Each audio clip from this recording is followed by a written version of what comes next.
त्रिविक्रम जल्दी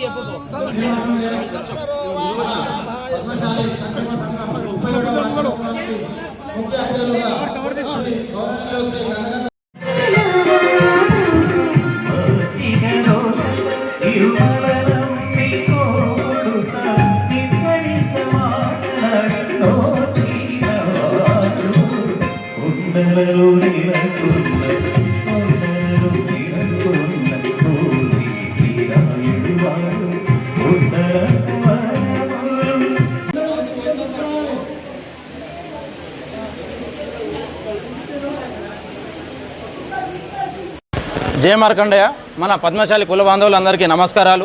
నా పేరు పాపాని శివకుమార్. మన ఉప్పుగూడలో శివాజీనగర్లో ఉన్నటువంటి మన ఈ పద్మశాలి సంక్షేమ సంఘంలో గత 37 సంవత్సరాలుగా ఈ రాఖీ పూర్ణమిని జరుపుకోవడం జరుగుతుంది. అలాగే మన సంఘం పరిధిలో ఉన్నటువంటి వేలాది మంది కుటుంబాలు ప్రతి సంవత్సరం ఈ కార్యక్రమంలో ఎంతో ఆనందంగా పాల్గొని ఉత్సాహంగా ఈ కార్యక్రమాన్ని నిర్వహించుకోవడం జరుగుతుంది.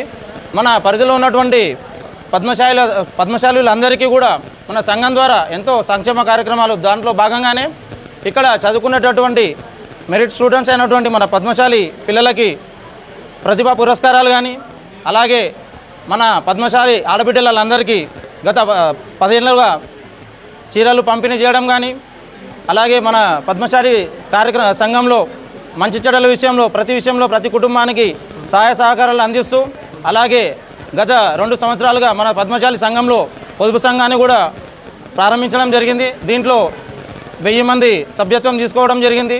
వారు ప్రతి నెల తమ జమ చేసుకుంటూ స్వతహాగా జమని పొదుపు చేసుకుంటూ, అలాగే మన పద్మశాలి కుల బాంధవులందరికీ ఎంతో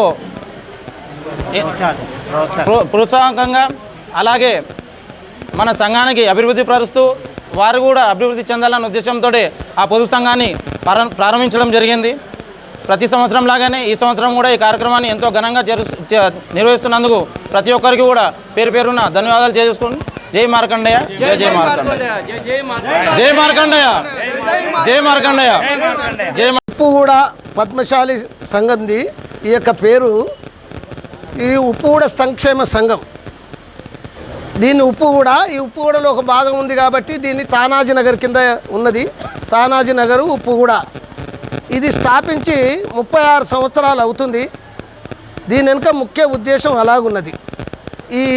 వీళ్ళంతా కూడా పద్మశాలీలందరూ కూడా సంఘటితం కావాలని చెప్పి 36 సంవత్సరాల క్రితం ఏర్పాటు చేయడం జరిగింది. రాను ఈ విధంగా అందరము ఏకం కావాలని చెప్పి ఒక నిర్ణయానికి తీసుకొని వచ్చాము. ఆనాటి నుండి ఈనాటి వరకు 36 సంవత్సరాల నుండి ఈ పద్మశాలీలు ఏకం చేయటం గురించి ఒక గాయత్రి అనే యజ్ఞాన్ని ప్రారంభం చేస్తూ ప్రతి సంవత్సరం ఈ గాయత్రి యజ్ఞంలో అందరినీ పిలవటం జరిగింది. ముఖ్య ఉద్దేశం ఏమిటంటే మాదొక ఉద్దేశం ఉంది. పద్మశాలీలందరూ కూడా బ్రాహ్మణులనే పురాణాల్లో చెప్తుంది. బ్రాహ్మణులని పురాణంలో చెప్పటం వల్ల వీళ్ళందరినీ కూడా సనాతన ధర్మం గురించి బ్రాహ్మణ రీతిగా తీసుకురావాలనే ఉద్దేశంతో ముందుగా వీళ్ళందరూ ఏకం కావాలని చెప్పి 36 సంవత్సరాల నుండి ఈ విధంగా మేము యజ్ఞాలు చేస్తూ మరి అందరినీ ఏకం చేస్తున్నాము. అయ్యా, మేము సనాతన ధర్మాన్ని పాటించే వాళ్ళము. నాది పేరు బొజ్జన్న పంతులు అంటారు. నేను అఖిల భారత పద్మ బ్రాహ్మణుని యొక్క అధ్యక్షుడిని. అఖిల భారతానికి మా నిర్ణయం ఏంటంటే యావత్ భారతదేశంలో ఉన్న పద్మశాలీలందరూ కూడా బ్రాహ్మణులే కాబట్టి ఆ సనాతన ధర్మంలో బ్రాహ్మణ రీతి ఎలా ఉండాలనే యొక్క ఉద్దేశంతో అందరికీ నేర్పించడం గురించి ఈ విధంగా మేము సభలు ఏర్పాటు చేస్తూ మరి అందరినీ ఏకతాటికి తీసుకువస్తున్నాము. ఇది విషయం.